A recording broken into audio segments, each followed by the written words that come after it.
Hello বন্ধুরা, তো আজকের ভিডিওটা শুরু করলাম। দেখো সকাল সকাল দেখো, কালকে জামা কাপড়গুলো ধুয়েছিলাম আর এত জামা কাপড় যে ঘরের মধ্যে আটে না, তো না ভাঁজ করলে আর হচ্ছে না, এক চোখে ভর্তি হয়ে গেছে জামা কাপড়ে। তো এগুলোকে ভাঁজ করছি। দেখো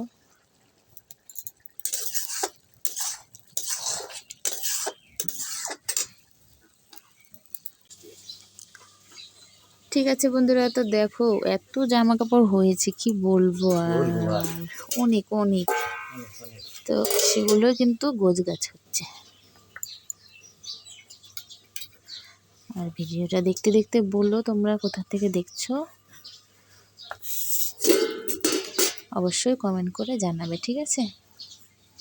আর এই দেখো, এই শাড়িটা খুব পছন্দের, কী শাড়ি নাম কিন্তু আমি ভুলে গেছি, তো তোমরা জানলে অবশ্যই কমেন্ট করে জানাবে। দেখো শাড়িটা মানে নতুন বেরিয়েছিল আর সবাই কিনেছিল, সেজন্য কিন্তু আমিও কিনেছিলাম, বলতে অনলাইনে অর্ডার করেছিলাম, ঠিক আছে। শাড়িটার পাড় দিয়ে দেখো কুচি কুচি করা আছে, একদম কুচি দেওয়া,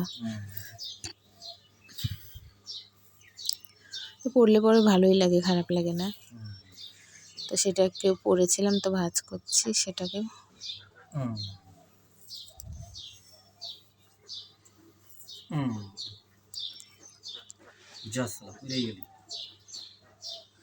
নকশা করলে ওরমই হয়। নকশা করিনি, আমি এনে তুইছিলাম, গড়াইতে গড়াইতে গড়াইতে চলে গেল। খাইতেছে একদিকে, মন দিয়ে তুইছে আর একদিকে।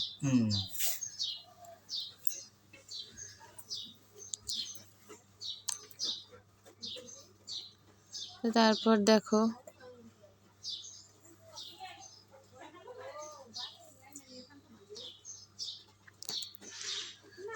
তো শাড়ির কালারটা কীরকম বলো তো, শাড়ির কালারটা হাফ সাদা আছে নেটের, ওই সাদাটুকু কিন্তু নেট লাগানো, আর বাকিটা কিন্তু এই কাপড়ে। তারপরে দেখো একটু কাজ ছিল, তো মেশিনের কাজ ছিল একটু, মেয়েগুলো সেলাই করতে এসেছে, তো ভাবলাম মেয়েদেরকে একটু সেলাই টেলাই করে দিয়ে দিই।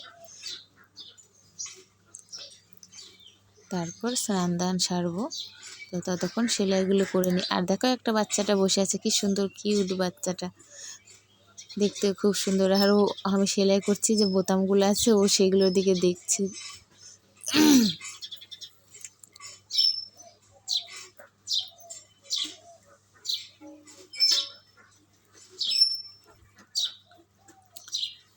তো তারপর এক এক করে কিন্তু আমার সেলাইগুলো কমপ্লিট হচ্ছে, ঠিক আছে।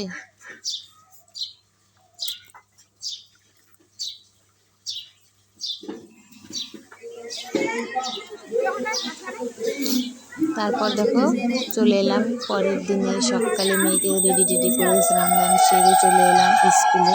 তো স্কুলে অঞ্জলি হচ্ছে, তো সেখানে দেখো সব বাচ্চাদের ঘরের ভেতরে ঢুকিয়ে দেওয়া হয়েছে।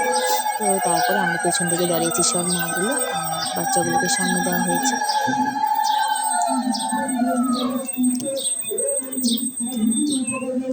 তো সেখানে পুজোতে খুব আনন্দ হলো, সবাই বাচ্চারা খুব আনন্দ করলো, আমরাও খুব আনন্দ করলাম, অঞ্জলি দিলাম প্রসাদ খেয়ে, তারপর কিন্তু বাড়ি এলাম।